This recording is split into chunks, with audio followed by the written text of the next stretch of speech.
So this is hydraulic fracturing only, with no flow back, there's no production, and there's an abandoned well 100 feet offset from the fracking well. Okay, that's almost done. You can see the purple ticker in the top. That's my time. So you're coming up on 5 years. Okay, so the gray well, you couldn't, it's hard to see, but pointed out right there. You can see the lower pressure around the gray dot where the well is, because the reason it has lower pressure is just there's fluids that have flowed up through that well, so it's release, almost like a pressure release. And you can actually see it. It's kind of pronounced. So that's not a plugged well, Josh. That's just that is not a plugged well, yes sir. That would be an unplugged well. So you're saying that you may not know till several years down the road that issue after. Yeah, just wait till you see the rest of the stuff I got. Has the fluid began to fall up into the abandoned well at this point? In this simulation, the way that it's done, yes, it's entering into the aquifer. So, but that's just that. I'm going to explain the assumptions here later on. That's not true in reality, but just for this simulation, it's true. All right, and then I'm going to add fracking, flowback, and production. Same thing, except we're going to do flowback, we're going to do production. So the beginning's going to be kind of similar, but the end, you'll see what happens when they start producing those horizontal wells. And you'll see it forms a rectangle at the end. I mean, just it only goes to the extent that it's been fractured. It doesn't go outside of that extent. And that's only 100 feet away. So you got to be really close. Okay, and so 1 to 3 years, you really start to see the production. You see the pressure dissipating. It's starting to turn back to that native blue color in the background, and it's actually even lightening up around the horizontal well. Okay, so that's it. That's pretty interesting though, but you can still see the low pressure being extended to the lower pressures being extended to where that horizontal or that abandoned well is at. So now we can look at the graphs, because it's hard to kind of look at these graphs, in my opinion, without seeing something like that first and knowing what's happening. And this is purely pressures. These are pressure changes. And so if you are monitoring the pressure, if you have a pressure gauge at that well, at that abandoned well, and you're monitoring it, this would be somewhat, this would kind of represent what you would see. And so I've got the little snapshot area, I've circled the well that we're focusing on. And the takeaway is that it takes a while for those pressures to make it out that far. And when they do, they're extremely large, very large changes in pressure. They decrease over time. The blue and red lines that represent if you add flowback and then you add production and flowback, you can see a huge decrease. In fact, in those 5 years, it almost returns to normal if you're producing. At 300 feet away, it takes longer for that pressure wave to make it out to 300 feet. And so you don't see a change for about 2 years or so, and then it starts to increase over time. And so the summary, kind of based on what we've seen so far, is, look, hydraulic fracturing, when they do that, the pressures are constrained to the frac area. They don't go out. They don't appear to go outside that. There are some minor changes, but they're less than 30 feet in some cases. If you add flowback and production, you decrease the pressures and you reverse that direction back towards the well when they produce. Most of the flow that's occurring is horizontal, and also outside of any of the fractures, if they have a fracture that they generate, any flow outside of those fractures occurs over long time scales, years, and the rates of flow are subsequently extremely low. And the Austin Chalk and the Buddha were not significantly affected. That's good news. And so when I look at this, what I'm thinking is, all right, so if you had an abandoned well, could it be a problem? Well, one of the only ways that you could, or one of the few ways I think you could actually have a problem with some of these abandoned wells from hydraulic fracturing would be either one, you have the fractures when they generate them actually connect up to one of those abandoned wells, or it connects up to some other fractures that are connected to that abandoned well. And they call this, in the industry, they call this a fracture. So I drew a little schematic here, and just cut out a little bit where all you see is, say, these two reservoirs, so the Austin Chalk and the Buddha, and then the shale in between. You have the well coming down, and I've drawn a couple of natural fractures around the well, and we'll say they frack it, right? So there's one stage, and then they frack it again, and say one of those fractures actually extends up to there and connects with that well, and you have an area where a potential leakage problem now. And then maybe they frack it again, and you have another area of potential leakage. But that's where the frack hit is. And the industry, why are they interested in this? They are interested in frack hits. They don't care about the abandoned wells, or maybe they do, but I haven't seen anything about it. But the main reason is if they have two horizontal wells next to each other, and they frack hit one of the other horizontal wells, it impacts production. It'll screw their production up. So they don't like that from an economic standpoint of we don't want to frack too close, because if one of those fractures hits the adjacent well, it can mess our production up. So how much fluid are we talking about? How much could go, give us an idea on how bad could it potentially be? I'm going to focus on the mud-filled ones, so if you had mud, and mud's generally a good thing because it's heavier, right, than if you have water in there, and so those fluids can't as easily move up. Well, the Austin Chalk and the Buddha are outlined in the green and the blue, and their fluxes are the gallons per day, how much would be entering a borehole, is less than 20. It's less than 20 gallons per day, and this is without any fracking. So the natural leakage rates are low. And the Eagle Ford Shale is tough to see, but it's way down there. It's 0.02 gallons per day. It's extremely low.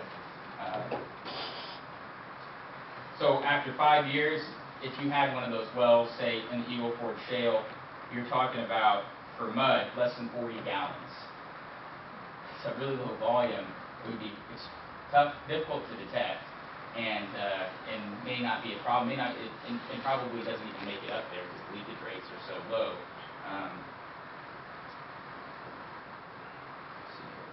So just natural leakage, if you had one of those abandoned wells, you could have something that's leaking that doesn't need hydraulic fracturing to leak. It could naturally leak. So we wouldn't know. We'd have to study it.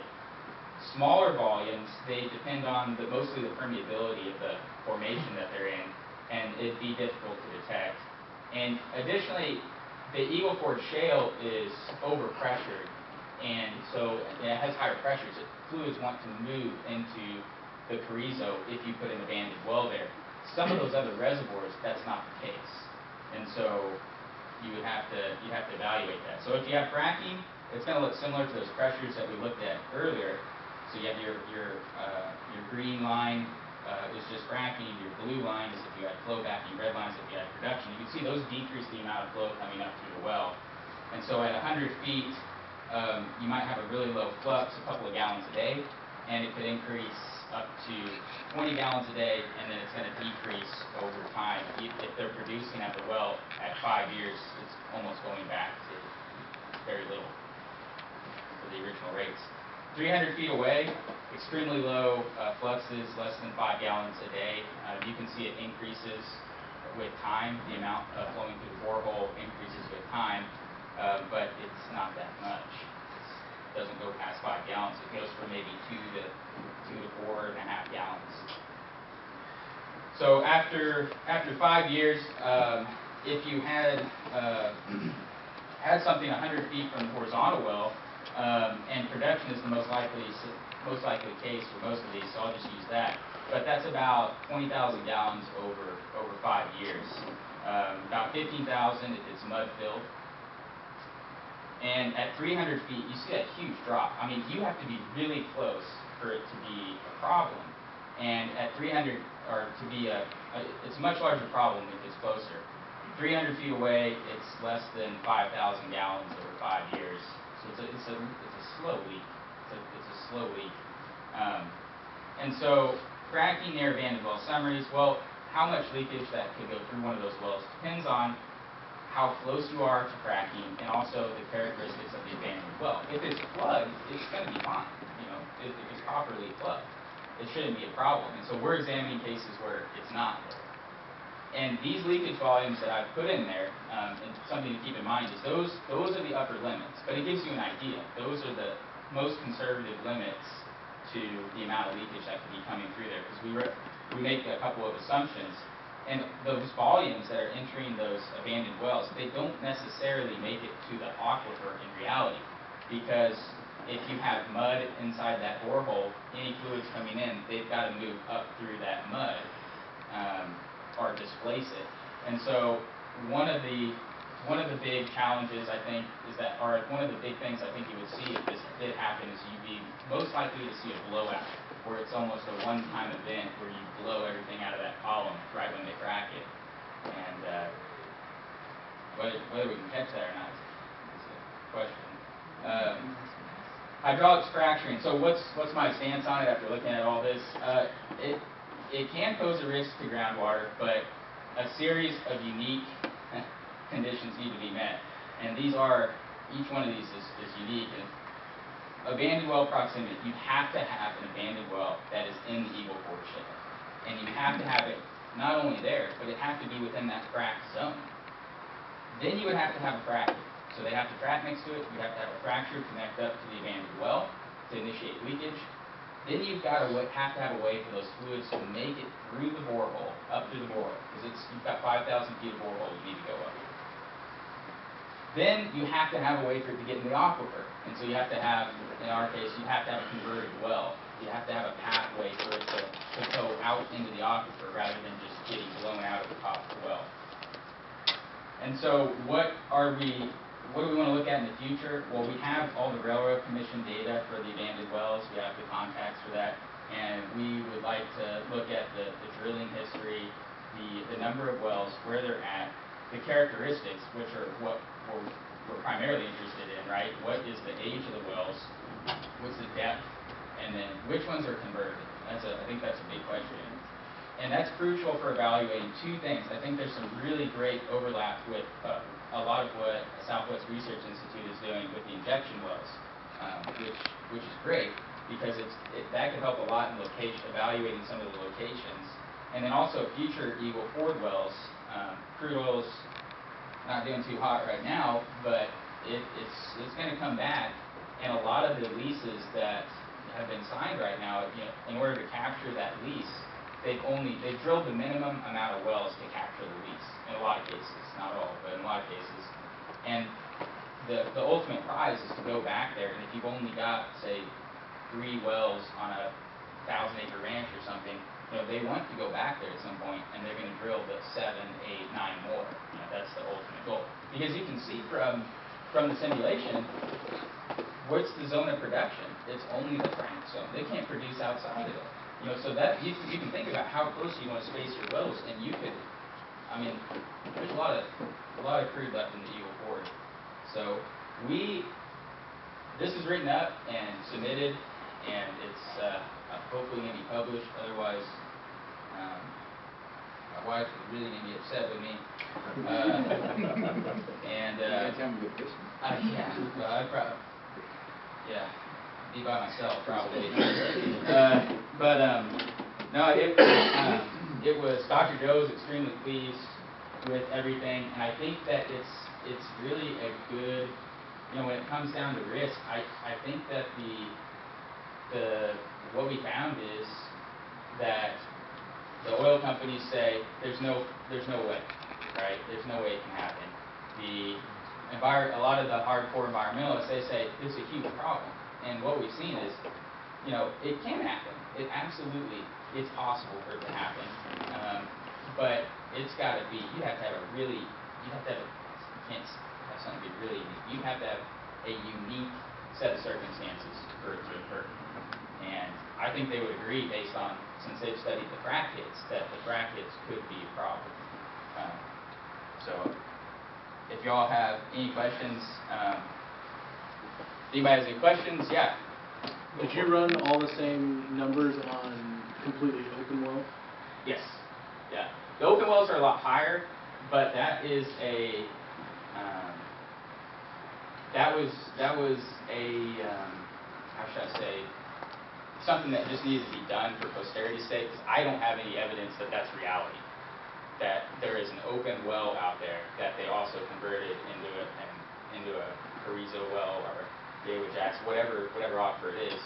I don't know of any. I have no evidence for that, and so I ran that just to be conservative and get an idea. But the mud-filled fluxes and the mud-filled volumes and all that are far more likely, and they're far more representative of really the upper limit, upper magnitude of what you could expect. But think about trying to get 5 gallons a day. Yeah. If you did have a problem, that gives you the idea of, I mean, how would you detect that? I mean, that's really tough. 5 gallons a day.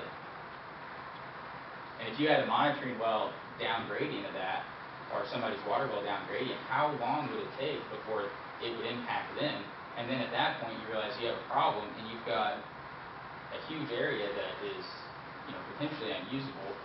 But this is modeling, and that's the nice thing about modeling is it makes you ask questions, and it gives you an idea of what could happen. And that's it. And that's something that I definitely want to couch. Yes, Mr. Peel.